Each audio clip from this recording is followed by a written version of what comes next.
Welcome to உமாச்சி kitchen. எல்லோரும் நல்லா இருக்கீங்களா? வாங்க, இன்றைக்கி வந்து சேப்பங்கிழங்கு கார பொரியலுங்க. அதுக்கு வந்து இந்த சேப்பங்கிழங்க வேக வச்சு தோலை எடுத்துகிட்டு இந்தமாரி ரவுண்ட் ரவுண்டாக கட் பண்ணி வச்சுங்க.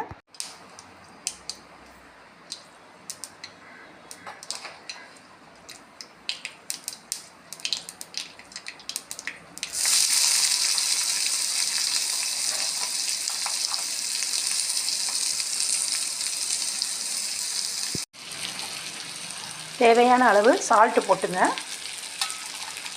அது வெங்காயமும் வதக்கிடுங்க, சீக்கிரம் வதக்கிடும் வெங்காயம் நல்லா வதக்கிடுச்சுங்க. இப்போ மஞ்சத்தூள், மிளகாத்தூள், தனித்தூள் கொஞ்சம் போட்டிருக்கேன். 2 நிமிஷம் வதக்கிக்குங்க. அடுப்பை ஆஃப் பண்ணிவிட்டு வதக்குங்க, இல்லைன்னா அந்த எல்லாம் தீஞ்சிரும் மிளகாத்தூள்லாம். 2 நிமிஷம் நல்லா வதக்கிட்டேங்க. இப்போ பாருங்கள், போட்டுக்கலாம். எண்ணெய் நிறையா தான் ஊற்றிருக்கேன். அத்தனையும் அந்த மசாலாலாம் இழுத்துருச்சு பாருங்கள். நம்ம மிளகாத்தூள், மஞ்சத்தூள்லாம் போடுறது அதை இழுத்துருக்கேன். இந்த எண்ணெயே போதுங்க. எண்ணெய் தேவைப்படுறவங்க கொஞ்சம் ஊற்றிங்க. இன்னும் ஹெல்த் நல்லா இருக்குதுன்னா, சின்ன பசங்களாக இருந்தீங்கன்னா கொஞ்சம் எண்ணெய் ஊற்றிட்டு இன்னும் டேஸ்ட்டு தான்.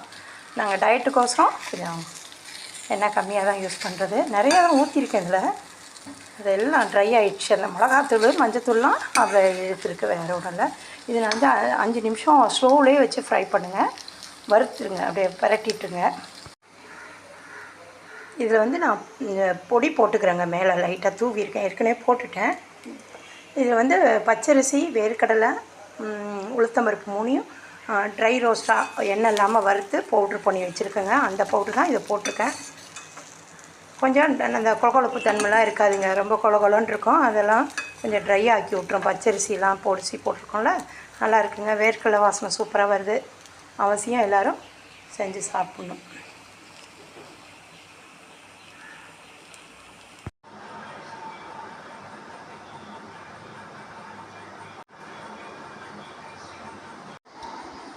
வாங்க, மாங்காய் சாதங்க. இந்த மாங்காய் வந்து இந்தமாரி துண்டாக எடுத்துங்க. மிக்சியில் போட்டு நம்ம குறன்னு அரைச்சிக்கலாம். கொஞ்சமாக எண்ணெய் ஊற்றி இதை போட்டுங்க, கடுகு போட்டிருக்கேங்க. நல்லா வெடிச்சிருச்சு.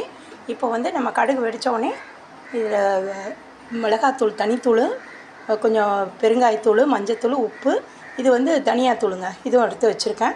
எடுத்து கொத்தமல்லி தூள் இதையும் எடுத்து போட்டுருங்க. இது அந்த சூடு அடுப்பை ஆஃப் பண்ணிவிடுங்க.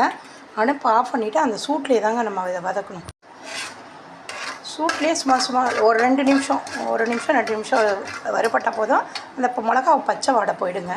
அதுக்கு தான் இது விட்டுருக்கேங்க. மாங்காய் சொன்னால இதை அரைச்சிட்டு அப்படியே பச்சையாக நம்ம கிளறிட வேண்டியதாங்க. பாருங்கள், அவ்வளோதாங்க.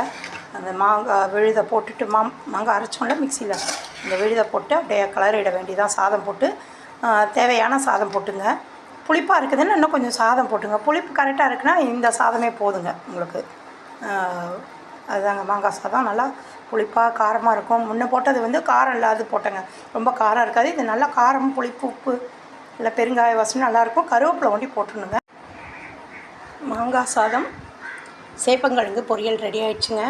நல்லா ரோஸ்ட் பண்ண மாதிரியே வந்திருக்குங்க. சூப்பராக வந்திருக்கு. ரோஸ்ட் பண்ண மாங்காய் சாதம் சூப்பராக இருக்குங்க. நல்லா புளிப்பு காரமாக சூப்பர் டேஸ்ட்டாக இருக்குது. கொஞ்சம் உப்பு கூட போட்டால் தான் டேஸ்ட் நல்லாயிருக்குங்க. மாங்காய் சாதம் கொஞ்சம் உப்பு கூட போட்டுங்க. பொரியலில் கொஞ்சம் கம்மி பண்ணிங்க. நல்லா இருக்குங்க, சூப்பராக வந்திருக்கு. அவசியம் செஞ்சு பாருங்கள். கடைசியாக கொஞ்சம் நல்லெண்ணெய் ஊற்றிடுங்க. கடைசி இறக்கும் போது நல்லெண்ணெய் ஊற்றிடுங்க, கருவேப்பிலை போட்டுருங்க.